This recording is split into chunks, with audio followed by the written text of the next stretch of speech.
کوئی نبی اور کوئی ولی ایسا نہیں ہے، حضور غوث اعظم نے فرمایا، جو میری مجلس میں نہ آیا ہو، جو زندہ ہے وہ جسمانی طور پر، اور جو پردہ فرما چکے وہ روحانی طور پر۔ حضور غوث اعظم کی مجلس ایک ایسی مجلس تھی جس مجلس میں صرف انسان نہیں ہوتے تھے، جنات بھی ہوتے تھے۔ آج بھی آپ کی مجلس جہاں سجتی ہے وہاں صرف انسان نہیں ہوتے، انسانوں کے بھیس میں جنات بھی ہوتی ہیں۔ آپ کی تو امت کے جو اولیاء ہیں، ان اولیاء کی زیارات کے لیے جنات آتے ہیں۔ اپنے چاروں طرف ایک حصار باندھ کر بیٹھ جانا اور وہاں پر میرا تصور باندھ لینا۔ قطب وقت غوث اعظم شیخ عبد القادر جیلانی کے شہر سے اس بچی کو کیوں اٹھا کر گئے؟ حالت اور کیفیت یہ ہے کہ جب وہ مشرق یا مغرب کی طرف نگاہ فرماتی ہیں تو اس طرف کی جتنے جنات کی دنیا وہ تھر تھر تھر تھر کانپتی ہے۔ حضور غوث اعظم کی مجلس ایک ایسی مجلس تھی جس مجلس میں صرف انسان نہیں ہوتے تھے، جنات بھی ہوتے تھے۔ آج بھی آپ کی مجلس جہاں سجتی ہے وہاں صرف انسان نہیں ہوتے، انسانوں کے بھیس میں جنات بھی ہوتی ہیں، فرشتے بھی ہوتے ہیں۔ اور حضور غوث اعظم کا اپنا فرمان ہے کہ میری مجلس میں کوئی نبی اور کوئی ولی ایسا نہیں ہے۔ آپ بہجت الاسرار اٹھائیں، قلائد الجواہر اٹھائیں، اخبار الاخیار اٹھائیں، کوئی نبی اور کوئی ولی ایسا نہیں ہے۔ حضور غوث اعظم نے فرمایا، جو میری مجلس میں نہ آیا ہو، جو زندہ ہے وہ جسمانی طور پر، اور جو پردہ فرما چکے وہ روحانی طور پر، وہ روحانی طور پر۔ حضور غوث اعظم شیخ عبد القادر جیلانی رضی اللہ تعالی عنہ، بھئی حضرت سلیمان علیہ السلام کو تو ٹھیک ہے، جو جنات کے اوپر ان کی حکومت تھی، یہ ان کی ایک انفرادیت تھی جو نبی پاک صلی اللہ علیہ وسلم کی حدیث سے ہمیں پتہ چلا، ایک انفرادیت تھی۔ مگر ہمارے نبی کریم صلی اللہ علیہ وسلم، آپ کی تو امت کے جو اولیاء ہیں، ان اولیاء کی زیارات کے لیے جنات آتے ہیں، ٹولیوں کی ٹولیاں آتی ہیں، اولیاء کی زیارت کے لیے جنات آتی ہیں۔ ابو سعد عبداللہ بن احمد کا بیان ہے، اور یہ بہجت الاسرار سپلنڈر آف دا مسٹریز اس کی یہ روایت ہے۔ ابو سعد عبداللہ بن احمد وہ بیان کرتے ہیں کہ ایک مرتبہ میری بیٹی تھی فاطمہ، اس کا نام تھا، وہ گھر کی چھت پر تھی، گھر کی چھت کے اوپر سے غائب ہو گئی، ایسا ہوتا ہے۔ تو میں فوراً حضور غوث اعظم شیخ عبد القادر جیلانی رضی اللہ تعالی عنہ آپ کی بارگاہ میں حاضر ہوا۔ تو میں نے آپ سے عرض کیا، میں نے کہا حضور، میری بیٹی چھت پہ تھی اور چھت سے غائب ہو گئی، میری بیٹی مل نہیں رہی۔ تو حضور غوث اعظم نے فرمایا کہ ایسا کرو کہ کرخ کے جنگلات میں چلے جاؤ، کرخ کے اندر۔ تو وہاں کے جو ویرانے، وہاں رات کے وقت حضور غوث اعظم نے ایک ٹیلے کی نشاندہی کی، ایک پہاڑی کی۔ جب اس ٹیلے پر پہنچ جاؤ تو اس ٹیلے کے اوپر اپنے چاروں طرف ایک حصار باندھ کر بیٹھ جانا اور وہاں پر میرا تصور باندھ لینا، وہاں پر حصار باندھ کر بیٹھ جانا۔ مگر آپ نے عمل کیا بتایا؟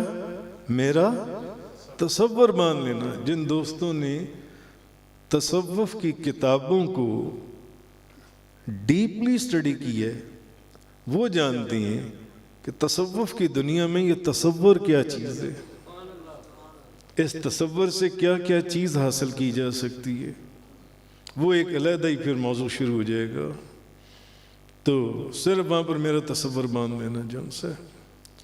تو آپ نے فرمایا کہ حصار کے اندر بیٹھنا اور میرا تصور باندھ لینا۔ تو جب رات آدھی گزر جائے گی تو جنات کے لشکر تمہارے پاس سے گزریں گے، ان جنات کی شکلیں بڑی خوفناک ہوں گی، تو ڈرنا نہ، میرا تصور اپنے دل و دماغ میں رکھنا۔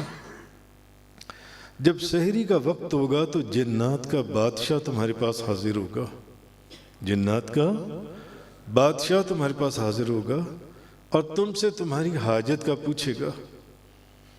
تو اس کو کہنا کہ مجھے سیدنا شیخ عبد القادر جیلانی نے بغداد سے بھیجا ہے، مجھے 11ویں والے پیر نے بھیجا ہے، شیخ عبد القادر جیلانی نے بھیجا ہے بغداد سے، میری لڑکی گم ہو گئی ہے، تو اس کا مسئلہ حل کرو جو ان سے۔ تو اب وہ کہتی ہیں کہ میں نے کرخ کے اندر جا کر جب یہ سارا عمل کیا تو میں نے دیکھا کہ حصار کے باہر بڑے جنات کے لشکر گزر رہے ہیں، قافلے گزر رہے ہیں۔ تو کہنے لگے پہلے تو مجھے بڑا خوف آیا، مگر میں نے حضور غوث اعظم کا تصور باندھا۔ تو ایک گھوڑے کے اوپر ایک بہت بڑا جن جب گزرا تو اس نے مجھ سے پوچھا کہ بتاؤ تمہاری حاجت کیا ہے؟ تو میں نے اس کو کہا کہ اس طرح مجھے غوث اعظم شیخ عبد القادر جیلانی نے یہاں پر بھیجا ہے۔ اس نے جیسے ہی میرا یہ جملہ سنا تو وہ گھوڑے سے فوراً نیچے اتر کر زمین پر بیٹھ گیا، اور اس کے ساتھ جتنے لوگ گھوڑوں پر تھے وہ بھی سارے گھوڑوں سے اتر کر زمین پر بیٹھ گئے۔ اب یہ بہجت الاسرار میں امام ابو الحسن شتنوفی شافعی رحمۃ اللہ علیہ لکھ رہے ہیں، وہ بھی سارے بیٹھ گئے۔ تو اس نے کہا اب بتاؤ بات کیا ہے؟ تو میں نے ان کو کہا کہ میری بیٹی جو ہے نا وہ گم ہو گئی ہے۔ تو اس نے اپنے ساتھ جتنے لوگ تھے اس نے کہا کہ اس کی بیٹی کو فوراً تلاش کرو اور دیکھو اس کی بیٹی کہاں ہے۔ تو کچھ دیر کے اندر ان لوگوں نے اس کی بیٹی بھی اور ایک بہت ہی ہیبت ناک جن بھی وہاں پر حاضر کر دیا۔ وہ جو جنات کا سردار تھا اس نے پوچھا کہ یہ کون ہے؟ انہوں نے کہا کہ یہی ہے جو اس کی بیٹی کو اٹھا کر لے کر گیا تھا۔ اس نے پوچھا کہ تم قطب وقت غوث اعظم شیخ عبد القادر جیلانی کے شہر سے اس بچی کو کیوں اٹھا کر گئے اور کہاں لے کر گئے؟ انہوں نے کہا ملک کتاب کے اندر ہے کہ ملک چین کے اندر ہم لے کر گئے تھے، یہ ہم اس بچی کو وہاں سے لے کر آئے ہیں۔ اس نے کہا کہ اس بچی کی نا گردن کو کاٹ دو، اس جن کی گردن کو کاٹ دو۔ تو اب وہ جو بندہ تھا جو اس کا باپ تھا لڑکی کا، وہ جنات کے بادشاہ جو سردار تھا اس کو کہنے لگا مجھے ایک بات بتاؤ کہ میں دیکھتا ہوں کہ تم حضرت غوث اعظم شیخ عبد القادر جیلانی سے بڑی محبت کرتے ہو۔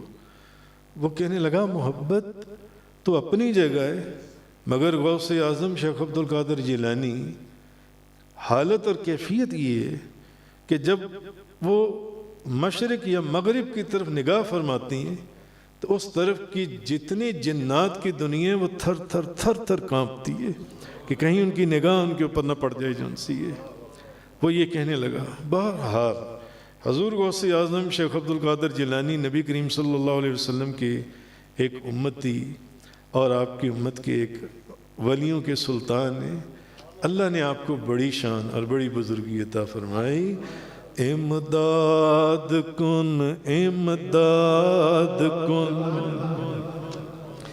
امداد کن امداد کن از بندے غم آزاد کن در دین دنیا شاد کن یا غوث اعظم دستگیر یا غوث اعظم دستگیر یا غوث اعظم دستگیر۔ اسی لیے آپ نے فرمایا مریدی لا تخف اللہ ربی اتانی رفعتا نلت المنالی، اے میرے مرید کسی شریر سے کسی سے نہ ڈر، اللہ میرا پروردگار ہے، اس نے مجھے رفعت عطا کی جس سے میں نے اپنی مطلوبہ آرزوؤں کو پا لیا۔ یہ غوث اعظم شیخ عبد القادر جیلانی کا قول ہے۔ مریدی لا تخف اللہ ربی عظوم مریدی لا تخف واشن فإنی عظوم قاتل عند القتال، اے میرے مرید کسی شریر سے نہ ڈر، میں لڑائی میں اولو العزم اور دشمن کو قتل کرنے والا ہوں۔ بھائی بغداد کی ایک لڑکی کو اس نے اٹھایا تو آپ نے اس کو قتل کروا دیا۔ میں دشمن کو قتل کرنے والا ہوں، قتل